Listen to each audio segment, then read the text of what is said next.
Kwa yule ambaye anakusikiliza, kwa majina naitwa Fire Constable Catherine Sambagi, ni afisa habari wa Jeshi la Zimamoto na Uokoaji mkoa wa Katavi. Naam.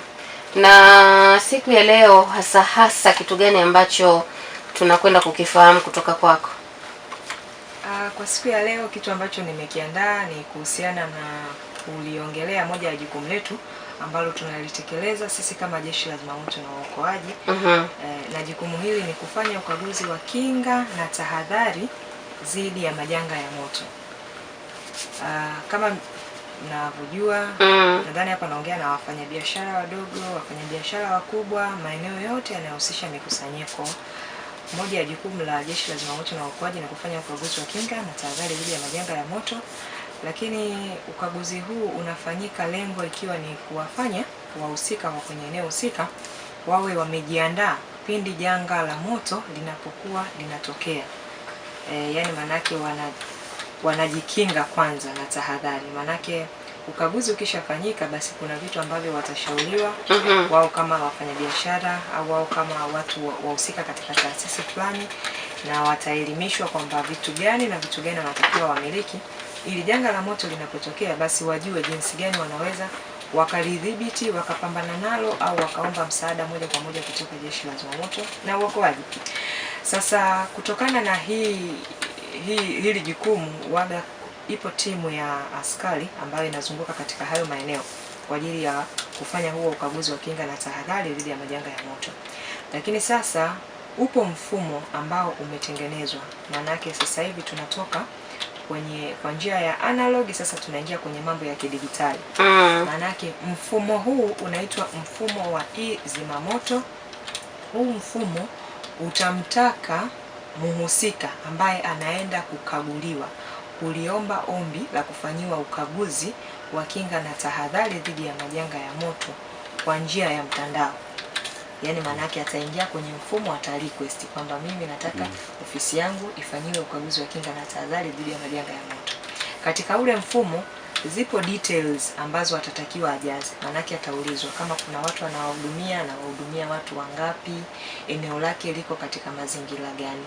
Alafu ule mfumo kulingana na ambacho kila ukiulizwa unakijibu, chenyewe kinatengeneza sasa details zako katika swala zima la malipo.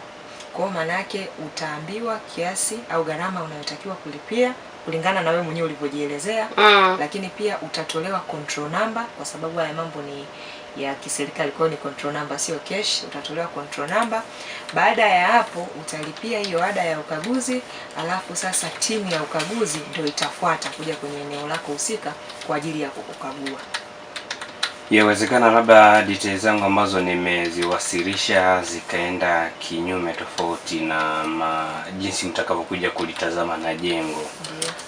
Pengine mimi nikaa nimeongeza vitu vingine kaa havipo. Nye mkaja mkalitazama mkaangalia, sasa kulingana na hili mbona kama ni kiasi kikubwa sana ambacho wamepaswa kukilipia au wameshalipia kulingana na tofauti na jengo. Kuna namna ambavyo mnaweza mkanisaidia? Yani yote inawezekana, kwa sababu wewe hapo umeongelea kwenye yengo ambayo wewe ndio utakuwa umejichanganya kwa kusema details nyingi. Alafu control number ikatoka yenye hela kubwa. Sasa yupo mtu mwingine ambaye pia atajaza details za uongo, alafu kiasi cha pesa kitakuwa kidogo. Na ndio maana tunasema ukishajaza kwenye huu mfumo, manake ipo timu ya ukaguzi ambayo itakuja kwenye eneo husika. Kwa ikishafika kwenye eneo husika ndio itaconfirm kwamba alichokiandika huyu mhusika na tulichoenda kukikutaniza kule kiko sahihi. Lakini kama umeandika tofauti, manake recommendation zitakuwa tofauti. Kwamba bwana huyu alitaja hiki na hiki na hiki, kwa hiyo alijibebesha mzigo mkubwa, huu sio mzigo wake. Labda kama ada yake ilitakiwa iwe shilingi 40,000, yeye akajibebesha ada ya 80,000. Kwa hiyo lazima recommendation ziandikwe na issue yako ifanywe kazi. Lakini pia mwingine labda aliandika details ambazo zilimtaka alipe 80,000, zilimtaka alipe 40,000. 80,000 yeye akaandika detail ambazo zimemtaka alipe 40,000. Manake yeye amejishusha. Kwa hiyo naye huyo pia recommendation zitasema na ataambiwa kwamba bwana, hapa ulichokilipa si sahihi. Sasa lengo la kufanya hivyo ni nini? Ni kwamba zipo ofisi nyingine ambazo zinasimamiwa na watu, yani wahusika wakuu wanakuwa wapo. labda mnaenda kwenye ofisi mnakuta labda bosi hayupo, yupo mazingira mengine au yuko kwenye issue nyingine. Kwa hiyo huu mfumo utamwezesha bosi popote alipo, yeye ana uwezo wa kufanya details. Baada ya hapo atashusha kwa watu ambao wanamsaidia katika ile kazi, kuambia kwamba bwana, siku fulani wakaguzi watakuja hapo kukagua. Kwa hiyo eneo lolote ulilopo, wewe una uwezo wa kuomba hii issue ya kufanyiwa ukaguzi wa kinga na tahadhari dhidi ya majanga ya moto. Lakini tukumbuke kuwa huu ukaguzi waga unafanyika mara moja kwa mwaka. Kwa hiyo sasa kwenye ule mfumo ukifanya tarehe na mwezi kama huu, maana yake tena wewe utakuja ufanye mwakani tarehe na mwezi kama huu. Lakini pia kama kuna vitu utakuwa umesahau au mwenyewe umejichanganya kwamba hivi nilifanyiwa ukaguzi au sijafanyiwa ukaguzi, huu mfumo utatunza details zako. Kwa hiyo ukiingia utakuta kwamba kweli mwaka jana nilifanyiwa tarehe fulani na tarehe fulani. Kuna mwingine anaweza akachanganya, akaona mbona kama muda umefika wa kunanilia. Kwa hiyo zile details zipo, zinatunzika. Kwamba unajua bwana, kumbe nilifanyaga mwezi wa 5 sio mwezi wa 2. Una uwezo wa kufanya hivyo. Labda hapo mmeshafanya ukaguzi na mmebaini labda nyumba yangu iko salama au haipo salama, ninapaswa kufanya nini sasa? Ndo hicho kitu nilichokisema, recommendation. Je, nimegundua kwamba haipo salama, maana yake nini kinafanyika? Ni unashauriwa.